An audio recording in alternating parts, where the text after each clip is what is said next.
हमारा टॉपिक होता है वेक्टर।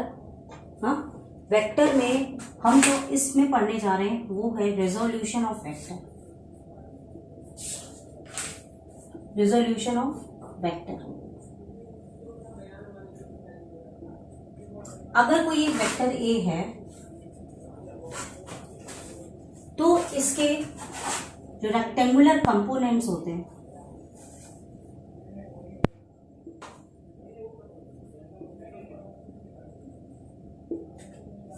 वो होते हैं ए एक्स, ए वाई, ए जेड। यानी अगर कोई एक ये वेक्टर जा रहा है, ये वेक्टर ए है, इसके हमें रेक्टेंगुलर कंपोनेंट बताने हैं। तो अगर हम यहां से एक्स एक्सिस ड्रॉ करें और यहां से इसे वाई एक्सिस ड्रॉ करें तो इस वेक्टर ए को, ये वेक्टर ए है अगर, तो इसको हम रेक्टेंगुलर कंपोनेंट्स में रिजोल्यूट कर सकते हैं, है ना। There are two rectangular components of this vector. और अगर एक्स एक्सिस पे निकालते हैं तो उसको लिखते हैं ए एक्स, वाई एक्सिस पे निकालेंगे तो ए वाई, और अगर मान लीजिए यहां पर जेड एक्सिस भी बनी हो तो उसमें हो जाएगा ये A Z. For X axis unit vector is I, for y-axis unit vector is j, and for z-axis we have unit vector as k. So if there is any vector a, we can write it in this way. Vector a is equal to ax vector I component, ay vector j component, az vector k component. अगर हमारी तीनों directions में होंगी, केवल दो components होंगे, तो ए Y और ए जे, दो कंपोनेंट्स के लिए। अगर तीनों कंपोनेंट्स हैं तो तीनों कंपोनेंट्स हो जाएंगे एक्स वाई एंड जेड। तो overall R is equal to what, X to the power I plus Y to the power J and Z to the power K. इसको हम आर से रिप्रेजेंट करते हैं। और अगर अभी इसमें कुछ भी समझ में नहीं आया होगा, अब मैं इसको डिटेल में बताने जा रही हूं। अगर मान लीजिए मैं क्वेश्चन लेके आपको बता रही हूं, हमारे पास कोई क्वेश्चन इस तरह से है,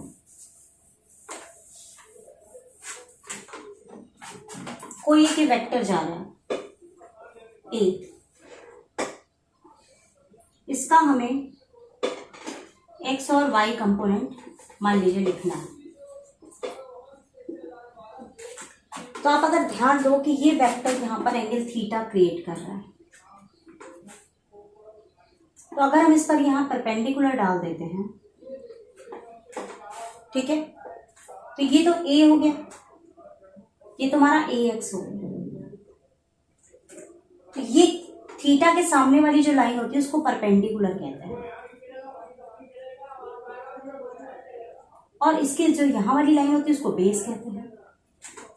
तो हमने क्या पढ़ा हुआ है, base upon hypotenuse is equal to cos theta.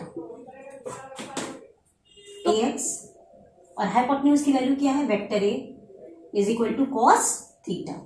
तो A X is equal to A cos theta and this is also known as horizontal component of the vector.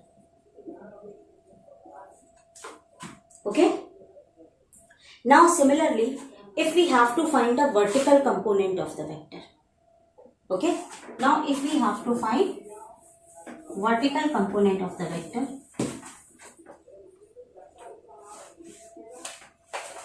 that means we have to find ay, okay. now अगर हम यहां से ऐसे compare करें, ये component हमें पता करना है, ये चीज, तो ये थीटा यहां पर थीटा आ जाएगा, अल्टरनेट एंगल, और इस थीटा के सामने ये क्या हो गया, परपेंडिकुलर, सॉरी ये परपेंडिकुलर, और ये तुम्हारा क्या लाइन जा रही है, हाइपोटेन्यूज। तो हमको ये वर्टिकल कंपोनेंट निकालना है ना, ये value, that means perpendicular upon hypotenuse.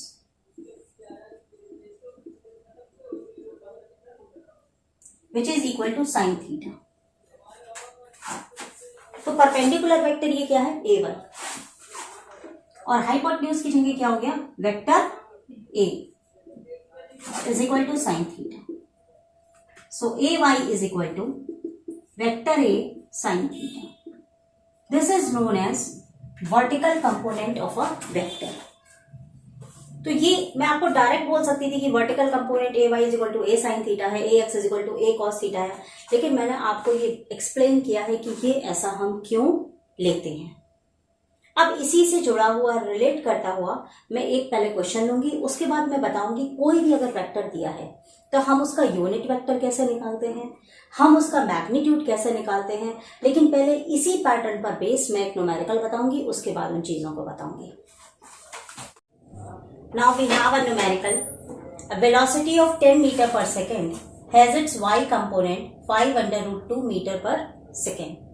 Calculate its x component. Now you can observe over here, there is a vector which has velocity of 10 meter per second. So the value of the vector, let velocity be, it is 10 meter per second. Let it be a vector. It has its y component 5 under root 2. That means Vy. It is equal to 5 under root 2 meter per second. We have to find its x component. Firstly, whenever there is a numerical in physics, try to analyze the question properly. So after that, ये आपके जो questions इतने tough दिखाई देते हैं, ये आपको बहुत आसान लगने लगेंगे। अब आप यहां पर देखिए, ये क्वेश्चन जो वेक्टर का है, ये रिजोल्यूशन ऑफ वेक्टर पर आ गया क्योंकि Vx Vy है। अब हमने आपको बताया था दो फॉर्मूले, Vx is equal to V cos theta और Vy is equal to V sin theta. ये हम वेक्टर को रेक्टेंगुलर कंपोनेंट्स होते हैं। अब यहां पर y कंपोनेंट दिया है तो हमने आराम से यहां पर रखा और साइन थीटा की वैल्यू सॉल्व कर दी। तो ये हो गया 5 under root 2 is equal to 10 और साइन थीटा। तो साइन थीटा की वैल्यू हो गई 5 अंडर रूट 2 अपॉन 10, 5 2 जा 10। इसको सॉल्व करोगी तो 1 upon under root 2 sine theta. तो साइन थीटा कब 1 अपॉन अंडर रूट 2 होता है, 45 डिग्री पर। तो यहां से हमें थीटा की वैल्यू मिल गई। अब ये थीटा की वैल्यू हम यहां रख देंगे। तो यहाँ का वेलोसिटी वेक्टर कितना है, 10 और cos 45 degree. It is again 1 upon under root 2। Under root 2 हम नीचे नहीं रखते हैं, अंडर रूट 2 नीचे हो जाएगा 2 और ये फिर ये 5 हो जाएगा। Again we have the same answer 5 under root 2 metre per second, but it may be possible that answer may be different. So in this way we can solve the questions based on the resolution of vectors.